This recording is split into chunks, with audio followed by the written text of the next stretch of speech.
What's up, ladies and gentlemen? Welcome back to another episode of Training Brains. I'm your host, Evan Greif, here with my co-host, Angelo Messina, who's in New York, obviously, where he lives. What's up, guys? How's everything? Yeah, so today we have a brand new episode for you guys. It's a topic that we've talked about before, but at that time we talked about like the lore more than we are going to talk about today. We're talking about Destiny 2, right? This is a game that Angelo and I have played for on and off, I guess, for years, ever since Destiny 1 came out. And it's been a hobby that, I don't know, I can't speak for you, but for me, it's kind of like a love-hate relationship with the game. Yeah, And I feel like it depends on how you want to describe the love hate. Like I love the game because I love the premise of it, like space, like the constant fighting, joining up with a team, like the MMORPG aspect, kind of like match play, match play and first shooter, or dirt shooter, however you want to describe that. But like I feel like playing itself is a whole grind, and that's the hate. The hate is like I feel like you have to constantly invest a lot to it. You can't just put like, I just go out for like 30 minutes and that's it. I'll play yeah, a quick match. I think at this point, Bungie has done a good job of making it so that like if even if you're a casual player, you can still enjoy content. However, like all games, it's addicting because it's really fun, right? So you want to just keep playing, and I think you have to strike a balance. But like I'm saying, it's you can have uh, a great amount of enjoyment out of it, even if you can only play half an hour a day, or if you want to play, on the weekends, like 6, 7, 8 hour sessions. Either way, you're still gonna have a lot of fun. But we decided to talk about Destiny 2 today for my part because I kind of stopped playing it after the Forsaken DLC, which came out, I think, was the end of 2019. Yeah, it was before the pandemic. Yeah. So I just kind of stopped playing around there, mainly because a lot of my friends who had been playing for a long time just kind of stopped playing. In Destiny 2, for those of you who aren't players, there are activities in the game called raids, and it's very common to MMORPGs. But these raids require, uh, at a minimum, 5 players in the game, but and Five for really good yeah, players. 5 really good players, and then 6 players for the best effect. Obviously, that's the maximum amount of players that can be in one raid at one time. So having 6 is the optimal setup. I think more so now for the recent raids, like in Destiny 2, it's kind of more required to have 6 than it was in the past, because you had players who could solo raids, who were just like really good, or they figured out a way to get past certain Parts. encounters in the raid. Yeah. Um, but The yeah, Gallo Destiny and 2. Yeah, the bro, Gallagher. Gallahorn and the boots that makes you invisible. Yeah, Yeah, absolutely. Yeah. that's it. Basically, legitimate. That's it. That actually was the key of the whole raid. Yeah, or even I think it was Kepri Sting. It was a hunter exotic Yeah. arm, where if you Mm. crouched for a couple seconds, you went Yeah. invisible. Yeah. So like you're saying, there's a bunch of different ways that you could cheese these raids. But Angelo recently reached out to me and was like, "Hey, yeah, I'm still playing Destiny 2, and I think we can definitely get a bunch of people together to play again." I had become disillusioned with the game because it was just all about the grind constantly, and Still like is. Angelo saying, you just play hours and hours and hours and hours to get uh, like a lot of armor and weapons that drop. They always drop with random stats, random, uh, I guess Perks status now. statistics. Yeah, Yeah. perk sets and all that stuff. So you kind of just keep playing to get the same weapon, but in the way that is best suited to your playstyle, right? And the way Destiny used to work, it's they would have weapons and armor that only drop during a certain amount of time, and then after the season was over, let's say count that as 3, 4, 5 months. I forget what the interval. I know what the intervals now. It's like 4 months, I think. But before it was, Yeah. they would, they usually had a release cycle of one big expansion and then 2 smaller expansions until the next year, so 1 year after that big expansion, and then they would Mhm. roll out another big one. Yeah. And usually with that other big one, everything from the previous year basically became unusable, right? Um, so I Well, just now kind of got they, tired of that. The system of sunsetting, right, is what they call it yeah. in Destiny, Well, where yeah, because they all of your basically old want stuff you to, can't use. I felt like they wanted you to use it and just constantly play it. Like, okay, rinse and repeat. And yeah, it got annoying, but now they got like, yeah, it's still sunsetting, but you can still bring a good gun back from the past. Yeah. Might have Well, a technically, technically PvP, if you don't have something called level advantages enabled, and again, we're just going to keep talking about stuff. If you don't know Destiny 2, we'll get into how to start up playing it if you're interested. But there's level advantages in PvP, which is player versus player. You would play against other people. Like it's like if Angelo and I did a 1v1, or normally it's 6v6. And when you go into these matches in PvP, they have level advantages disabled, meaning it doesn't matter what weapon or armor piece you're using. It doesn't matter their like power level. Is something that you kind of is something that the game uses to gauge what activities are open to you and what aren't. But you don't have to care about that when you're in PvP matches. Yeah, But that was annoying because like every time going to Crucible, you would just get if you're like let's just say now the new light is 1360. Let's just say you go in at 1200, you're gonna get 2-3 shots off, and then you just get one hit bad from far distance from a scout rifle because the guy was 1360. And good for him because he grinded. But like I feel like because I've been playing like on and off, but I played every expansion. So like the little by little how I like it, it got better over the years with the sunsetting part. The gameplay is still the same. I still love the game. Um, I just feel like with the raids and the nightfall, instead of just being the light level, you need people. And this game very influence on you need people. Yeah, you can find people online, but it's also very cool to play with friends. So I think now what we have a clan together called Cabal on the Cob, which is hilarious. I mean, So, it's pretty so, funny. I mean, I don't mind the name of the clan. I yeah, think we could change it, but I honestly think we could leave it as is, right? yeah, To me, what's more important than the name of the clan is the people who are in the clan, the community that we have. I was always somebody who was like, yeah, I really want friends to play this game with. And for me, it's not as meaningful to play the game, even yeah. single player, without having friends who want to play it. But I was also one of the more intense people, as Angela knows, who is just like, okay, if we're gonna do this, we're gonna do this, and we're gonna farm. Basically, what you call them is farming, right? So you Yeah. farm for really good rolls on a weapon. So a roll is basically you get random perks each time you obtain a weapon, Mm-hmm. and there's basically rolls that are super super good. They're not always hard to obtain, but generally, it's going to take a while to get the quote unquote perfect one for you, right? And the quote unquote perfect one that everyone says online in the Destiny community, in Discord chats everywhere, is going to be the best role for that weapon. Yeah. So I would say I was more intense in terms of getting those roles than everyone else, and that's fine. But I was also really intense in saying like, okay, let's you know try to bang out the raid in 2 hours. And to do that, you guys have to have XYZ rocket launcher, this sniper, this, Yeah. you have to position in this way, whatever. So I was very much like micromanaging in the raid.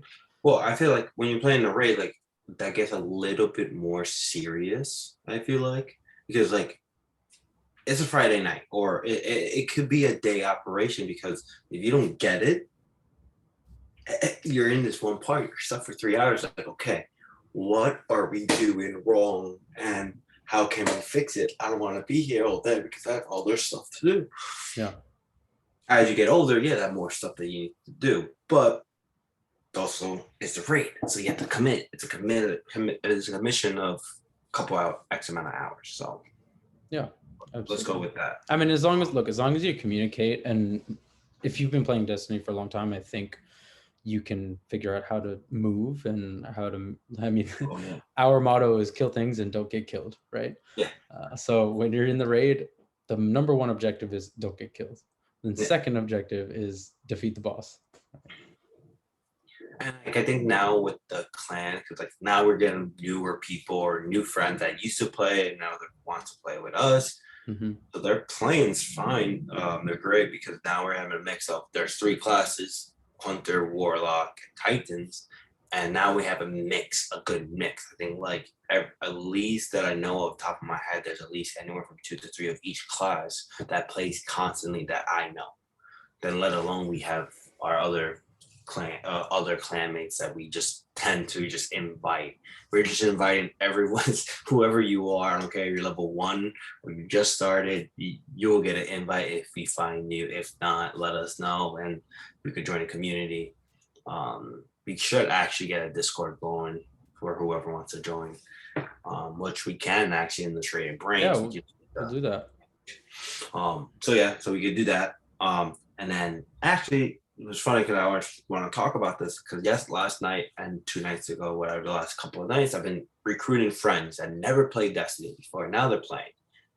And I feel like they are asking me questions that like I'm like, just okay, this is what you do.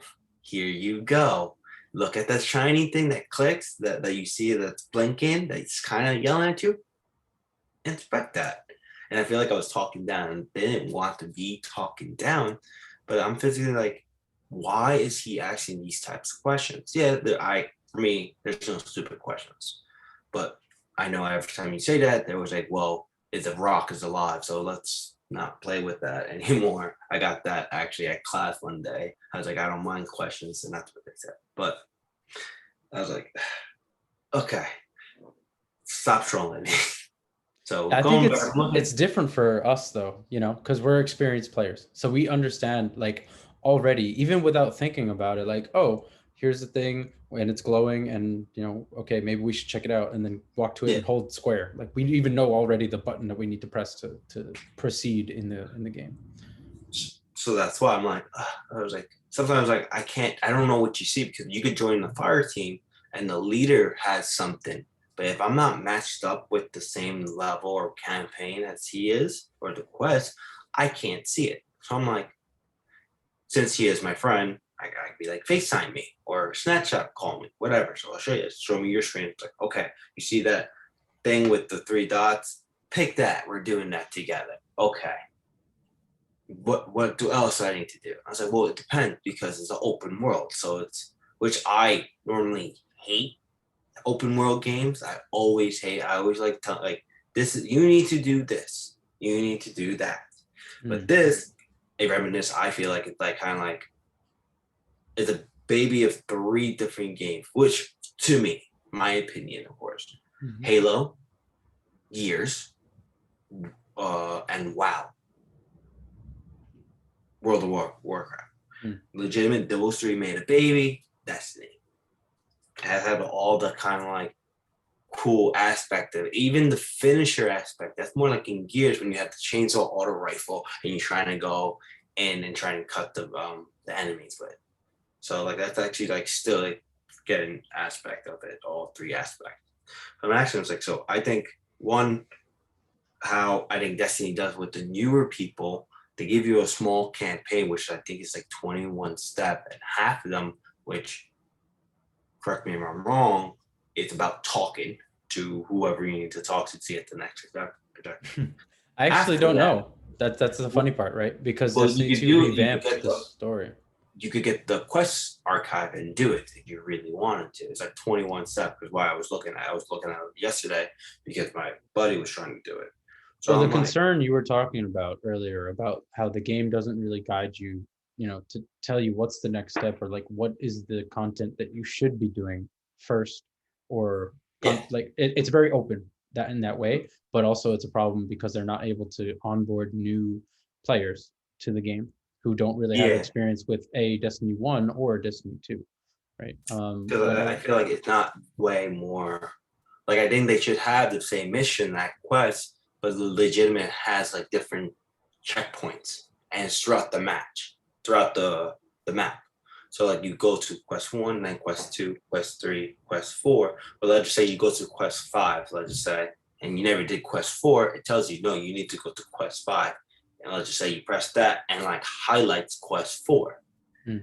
So I feel like sometimes you have to be a little bit more not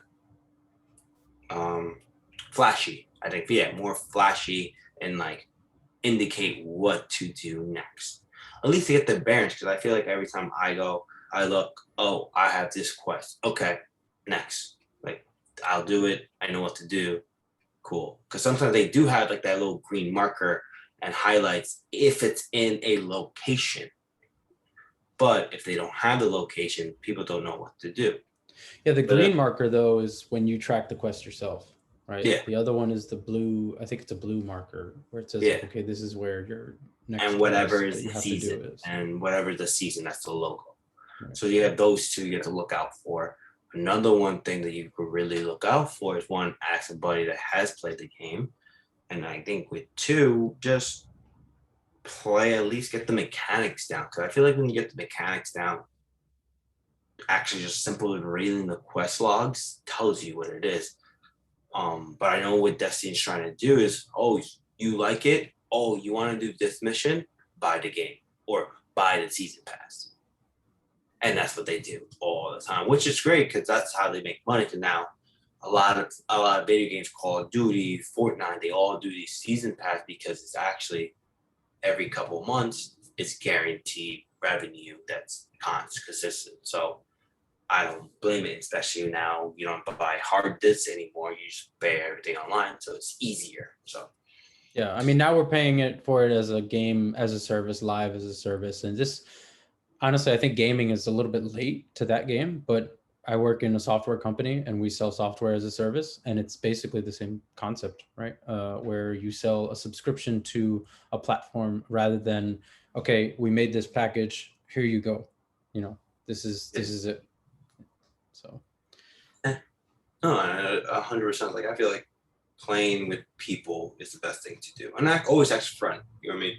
So going back where I think like that Bungie could do, which I kind of was like not so much of Warzone. So if everyone who had played Warzone, you jump into a map with 200 people. Honestly, I think it should be reverse. It should be like survival, like kind of like a little bit like dungeon. But what I'm thinking of, if everyone watch Halo 3, the last mission of Halo 3, and you're kind of like dropped in the middle of wasteland, and you say survive. That's I think what you have 6 people, whoever you want to, you pick your difficulty, and you pick the party, how big you have. You can have as big as 6 or whatever. well, that's like infinite firefights, right? In Reach. Yeah. Yeah.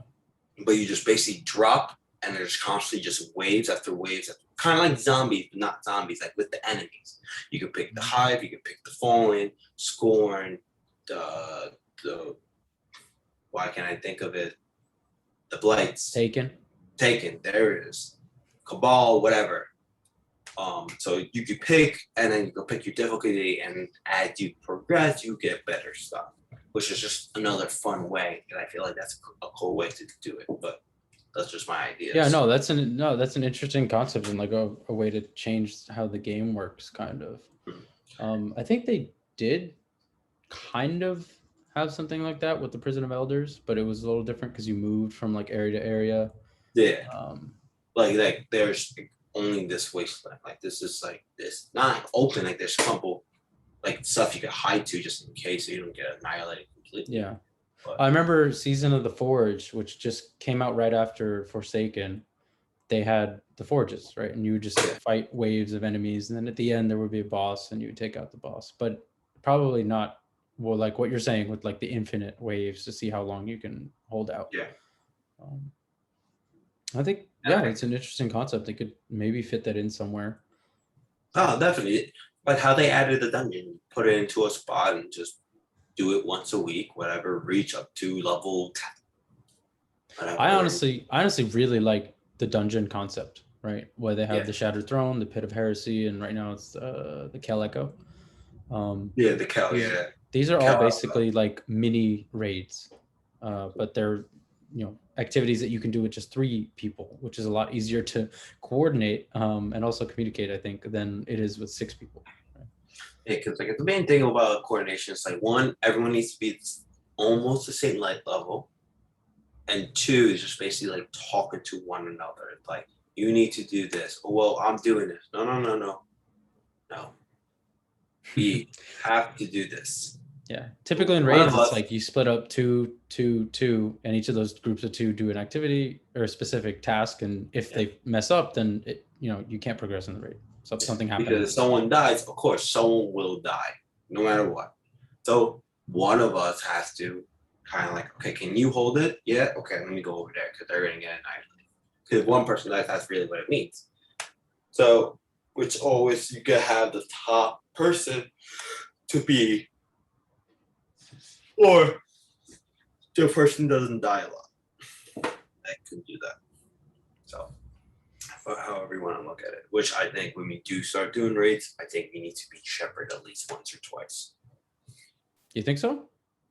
just in case. I feel like we could figure out. I know I haven't played the game in a while, but I feel like Destiny does do like even Trials of Osiris, like shepherd being shepherd once at least helps out a lot. Hmm. Yeah, I mean, I haven't been like shepherd per se, but I've played with people who said, like, look, I don't care if you're like terrible at the game, just be communicative, and I'm like pretty good, so let's do it. I never had a carry, right? I never, and like honestly, there are people who will try to like have you pay for them to carry you through, and more often than not, like they can actually do it. They can actually get you 7 wins and get you whatever your trials pass finished. But then at the end of the day, like, are you satisfied with that? With having paid for that sort of achievement? I guess at that point it isn't even an achievement. I would say, because it's not something you did on your own or even with a fire team. With friends that you want to play with and want to get better at the game with. Um, yeah, I think that's pretty much it. I think for me, I got off of Destiny 2, like I said, at the end of 2019, right before the coronavirus pandemic. And a lot has happened in between the time that I left and the time that I came back. And I came back this time because before buying the current expansion, Beyond Light, and the current season of the Splicer, which is season 14, um, I actually had some content that I could play. Right, because I was at like 1100 light, you could get up to 1260, you can play a little bit of the game. I was like, okay, let me play a little bit, see how it is. And like you said, they let you play a little bit, and then if you want to get the full game, you get the full game, or you want to get the expansion, you get the expansion. For me, I started doing some research, and I looked at all the YouTubers I used to look at, like Fallout Plays or Dado Does Destiny, and Jarv, like Eric's Gaming, a bunch of YouTubers really who would talk about guides on the game, what weapons were good, what armor was good, and also the mechanics of it, right? So how they upgraded the armor system, totally different from what it Oh, was when I was playing, and how they sunsetting, which means now if you continuously upgrade your gear to a higher power level, which is what we were talking about earlier, how you gauge what activities you can participate in and what you can't. Because if you have too low a power level and you join the activity, you die easier, you take more damage, and you do less damage. So it kind of makes it harder for you to do that activity, right? So eventually, when your power level is higher, you can do it.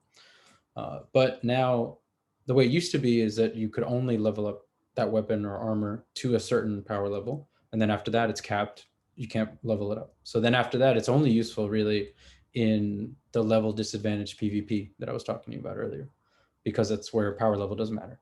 That's the only place. Otherwise, if you're playing raids, strikes, the story campaign, even having those low power level stuff is going to really be a problem for you. You're not going to be able to complete the activity. So now, if you level all that stuff up to, I think like the most recent cap, I'm not sure on the details, but if you level it up to a certain power level, once the season changes to the next season, your weapon or your armor that you leveled up won't be capped. It'll actually be boosted up to the seasonal cap for that current season. So you can just keep carrying, your older weapons and armor with you. And for me, that was kind of like a game changer where I was like, okay, I would consider playing this game again if all my gear was uh, transferable. Kind of like how in the old Pokemon games, you couldn't bring your old Pokemon from the first gen and second gen up. But then I think from third gen, they started making it so that you could actually transfer your Pokemon up. So that's honestly like a very big selling point for me. And it's the grind. You're basically taking away. We are awarding your grind from the past. Yeah. And that's what it is. I feel like now they're being more appreciated. I feel like there's a person who grind. If you could grind one full day just playing the game, you're actually bringing value. Because then they basically reward you because if there's any bugs, we will know. We'll find out. So that's why. So now they're being very, in the sense, insensitive of grinding more. Well, like I was saying earlier, if I'm going to play, I'm going to play. And I end up becoming very intense about it. And I try to get all the good rolls or whatever. But then by the time I've invested all of my time trying to get those rolls or like the perfect armor set or whatever, the next season comes out and then all of that stuff is old and it's useless and I can't use it anymore. So that's kind of how I fell off the game, where I was just like, look, it's not worth my time investment to play it, even if it's enjoyable in that moment.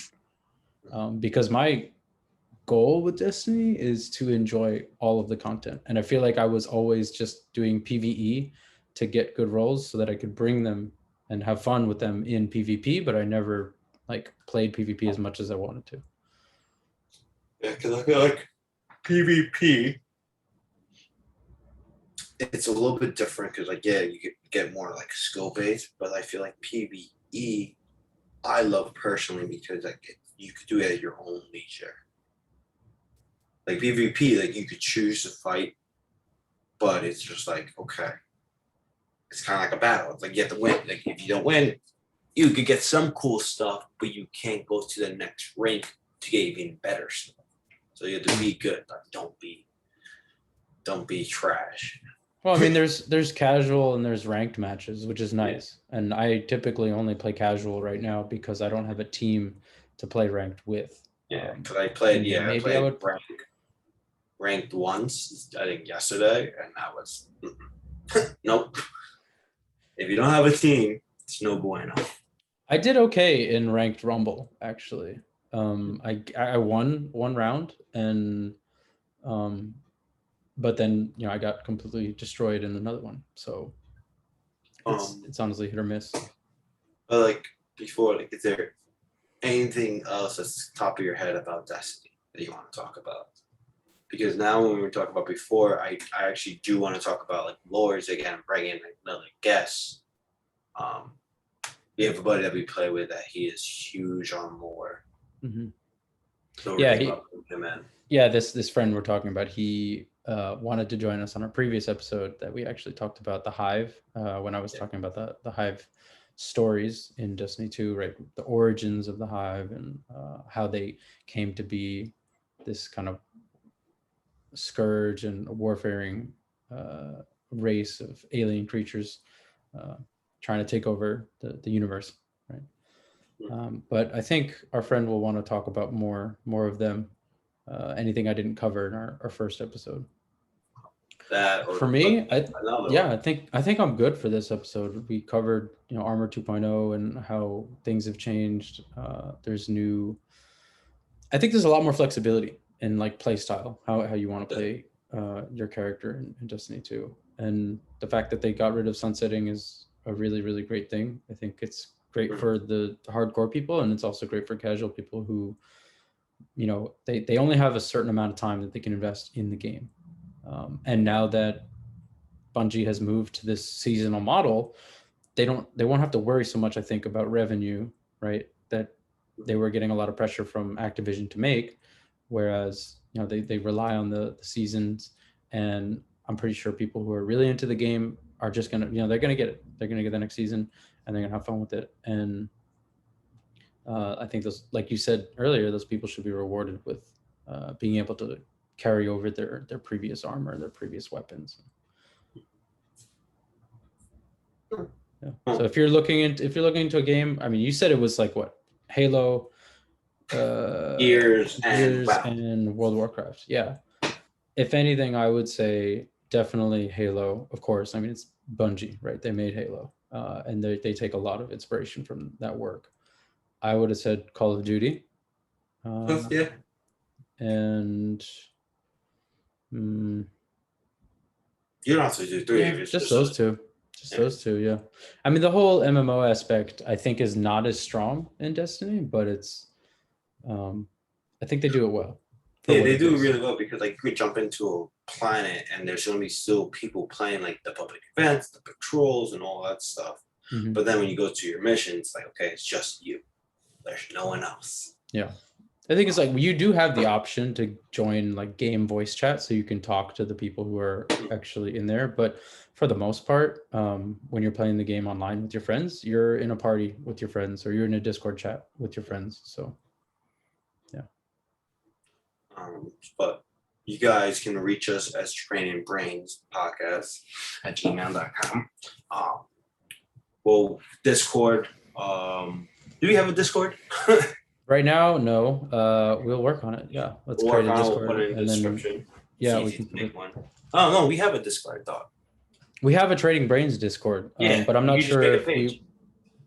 we just want to use the Trading Brains Discord then. Yeah, why not? I don't know. I was just thinking, like, should we have it separate, like a Destiny Discord from a Trading Brains Discord? But I think, yeah, we could do that.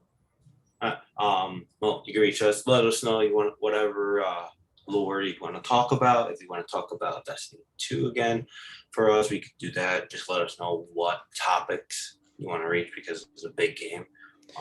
Yeah, I mean, I think we'd love to do another lore episode, and if you have a specific race or even a specific era in the Destiny lore that you want us to talk about, then we'd be happy to do some research and really delve into the details and discuss those stories within the podcast and maybe with a guest.